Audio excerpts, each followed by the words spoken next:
If you've lost access to your Lyft account and cannot receive verification codes, follow these steps to recover your account. This guide will help you navigate the recovery process without needing those codes. Step 1. Visit the Lyft Help Center. Go to the Lyft Help Center website. Look for the Get Help or Contact Support option to begin the recovery process. Step 2. Select Account Issues. Once in the Help Center, find the section related to account issues. This will typically include options for account access, login problems, or verification issues.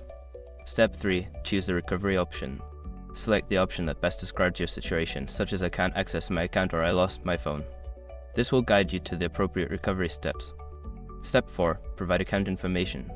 Fill out the required information about your account, including your email address or phone number associated with the account. Be as detailed as possible to help Lyft verify your identity.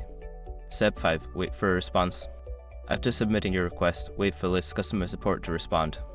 They may reach out via email or through the app to provide further instructions or verify your identity. Once you've followed these steps, keep an eye on your email for any updates from Lyft. With patience and the right information, you should be able to regain access to your account.